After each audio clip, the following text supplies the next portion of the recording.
Imagine this. You're standing there, radiating a quiet, almost unexplainable power. Not by the force of words, nor by the weight of expectation, but through something far deeper. It's the energy of your detachment, your ability to remain untethered, unmoved when the world expects you to chase, to yield, to act according to the demands of others. Something shifts.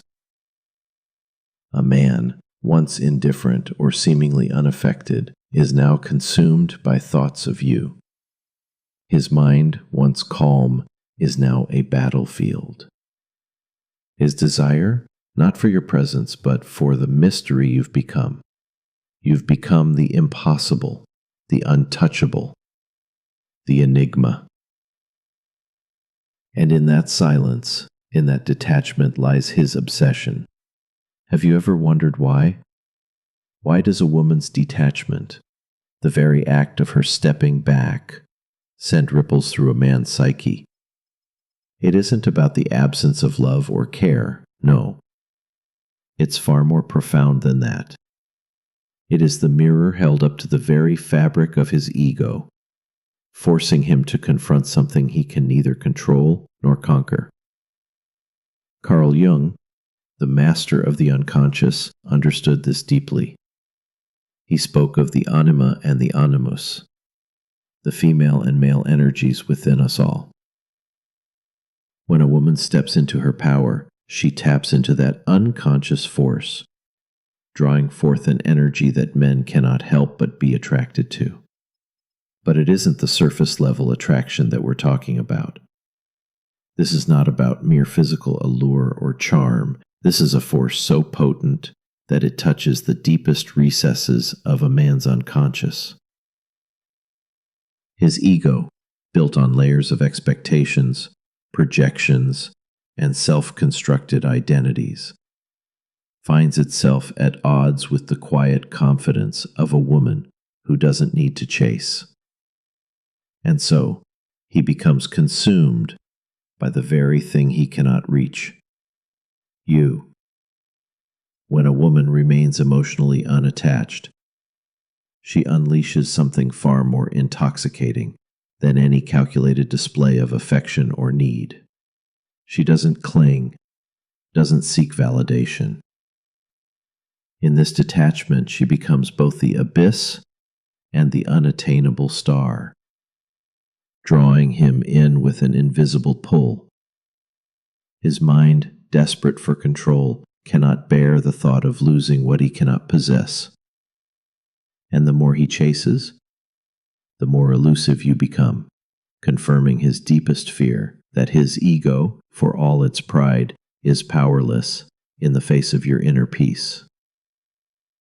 Think about it. When a man believes he's in control, when he perceives that he holds all the answers, the last thing he expects is for a woman to hold her ground, to be at peace with her own solitude. He'll chase, perhaps. The male unconscious is built on conquest. It thrives on the idea of control, of obtaining what is out of reach. A woman who withholds that control, who refuses to be captured by his advances, who moves through life with an air of self-sufficiency, destabilizes that entire narrative. She forces him to recognize that his identity, his sense of self-worth, is fragile. He cannot control her. He cannot mold her into his image. She is something else entirely. And in that tension, in that quiet refusal, his obsession grows. It is not the typical dance of attraction, where the chase is mutually acknowledged. No, this is the dance of shadows, the projection of his deepest desires, his fears, and his insecurities onto the very woman who has removed herself from the narrative. But why does it work this way? Why does a woman's emotional detachment have such a profound impact on a man's psyche? It lies in the delicate, unconscious interplay between the masculine and the feminine. The masculine energy is driven by the need to define, to conquer, and to control. The feminine, in its purest form, is chaos, freedom, and mystery. It does not seek to define, it seeks to be. And woman chooses to remain in that realm of the unknown, of self-possession. She challenges the man's most fundamental beliefs about himself and the world. This dynamic is where the true power of detachment lies. It is not about rejecting or dismissing. It is about standing in your own truth, detached from the need for approval or validation. The moment a man feels he cannot win you, he is confronted with his own fragility. His self-worth, tied so closely to his ability to conquer and claim, begins to unravel. And so, he chases, but not for love. No, he chases because in you, he sees the reflection of his own vulnerability. And that, above all else, is what makes him obsess. As the man spirals deeper into his obsession, he begins to project his desires onto you, seeing in you the perfect reflection of all that he lacks. His mind becomes consumed with the thought of you, not just as a woman, but as the mystery he cannot unravel, the puzzle he cannot solve. In the silence you provide, in the detachment you embody, he is forced to confront the dark corners of his own psyche. This confrontation is not one he welcomes. The masculine ego, after all, thrives on clarity, certainty, and control. But you, with your quiet strength, refuse to offer him these comforts. You refuse to be contained. The projection of his deepest unconscious desires onto you is something Jung understood well. In the process of individuation, the journey towards self-actualization, the ego must encounter and integrate the shadow, the hidden repressed aspects of the self. For a man, the shadow often carries within it his vulnerabilities, his fears of inadequacy, and his deepest desires for connection. When he meets a woman who is emotionally detached, he meets his shadow face to face. His immediate response is to chase, to attempt to conquer, to subdue the very thing that threatens the fragile stability of his ego. But the more he chases, the more he feeds into the very illusion that keeps him trapped. The more he projects his idealized version of you, the unattainable goddess, the silent siren, the further you drift from him. This isn't about rejecting him outright. It's about embodying a state of self-sufficiency that he cannot understand, a peace that eludes him no matter how hard he tries to possess it. In doing so, you force him to confront the limits of his control, the fragility of his ego, and the deep, gnawing emptiness that comes from chasing after something he cannot define. This dynamic, this dance of shadows, goes beyond mere attraction. It taps into the deepest layers of psychological interplay. The man, now caught in his obsession, begins to question himself. He may not realize it at first, but his chase is rooted in something much deeper than physical desire. It is the need to possess what he cannot define, to conquer what remains elusive. And the more he obsesses, the more he falls into the trap of his own projections. He is not simply attracted to you. He is driven by the need to make sense of you, to fit you into a mold that makes sense to his ego. But in the end, he cannot. And this, ironically, is what fuels his obsession even further. From a psychological standpoint, this is the power of detachment. The woman who chooses to remain unattached, to stand firm in her own identity, becomes an unknowable force. The man's mind, desperate for control, cannot help but try to map you, to figure you out. But each attempt only reveals more of his own inadequacy, his own inability to control or define the feminine energy that you represent. You, in turn, remain unaffected, calm in your own power, secure in your own autonomy. You do not chase because you do not need to.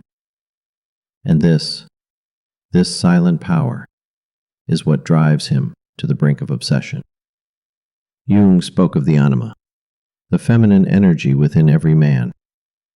It is the archetype of the deep, intuitive, and often unspoken part of him. When a man meets a woman who embodies her own feminine energy in its purest form, unashamedly detached, emotionally independent, and secure in her own being, he is forced to confront his own anima. This confrontation, though unconscious, is both illuminating and terrifying. For in that woman he sees not just an object of desire, but a mirror reflecting his own shadow, his own unclaimed vulnerabilities. The more he desires her, the more he is confronted with his own incapacity to master what lies before him.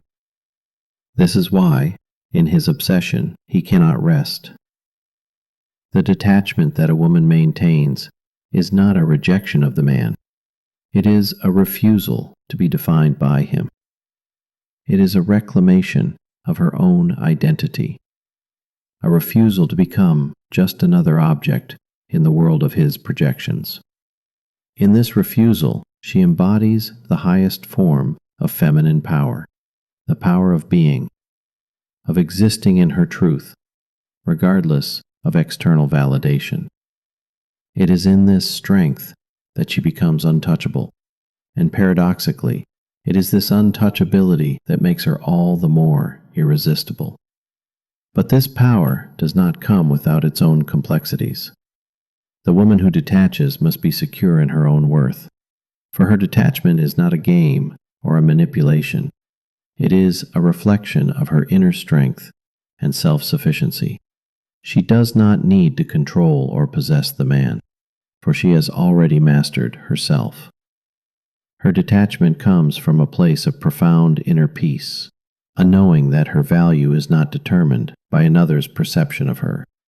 In this knowing, she becomes the mystery, the allure, the very thing that drives him to the edge of his ego's limits. And so, as he chases, as he obsesses, the woman who remains detached continues to move through the world with quiet, unapologetic power. She knows that her worth is not something to be earned or won, it is simply hers. And in that knowledge, she is free. As the chase intensifies, something remarkable happens. The more a man pursues a woman who remains emotionally distant, the more he is drawn into a spiral of obsession.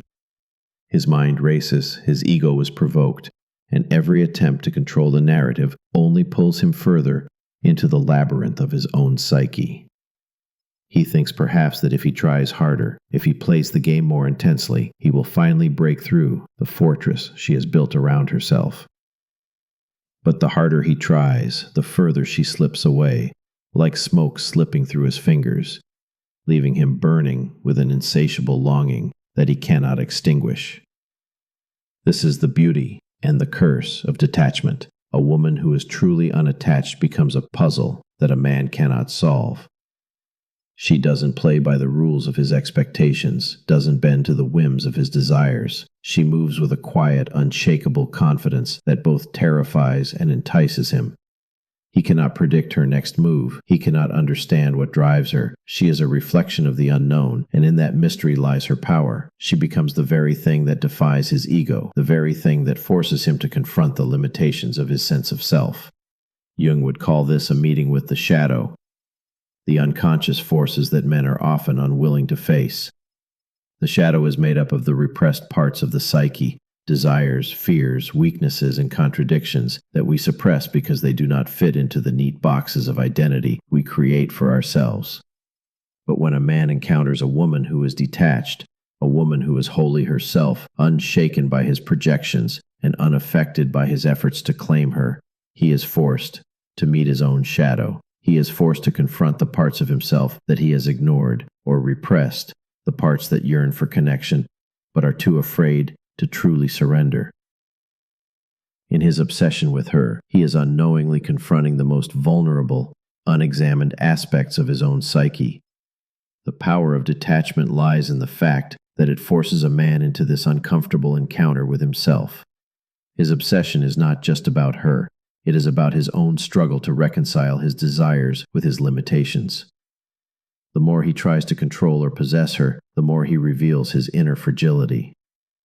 His ego, once inflated with the idea of dominance and control, begins to unravel in the face of a woman who stands unmoved.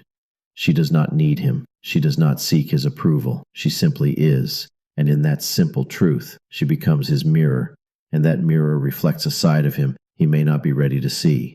This is why detachment is so powerful. It does not require confrontation or manipulation. The woman who is truly detached is not playing a game of cat and mouse. She is not intentionally withholding affection or interest to provoke a reaction. No, her detachment is rooted in her own sense of self-worth.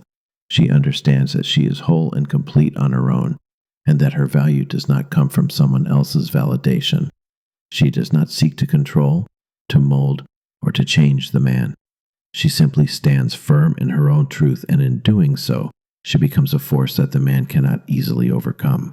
Her detachment forces him to do something that many men are unwilling to do: let go. Let go of the illusion that he can control her, that he can win her. He must confront his own vulnerability, his own fear of inadequacy, and his own need for validation.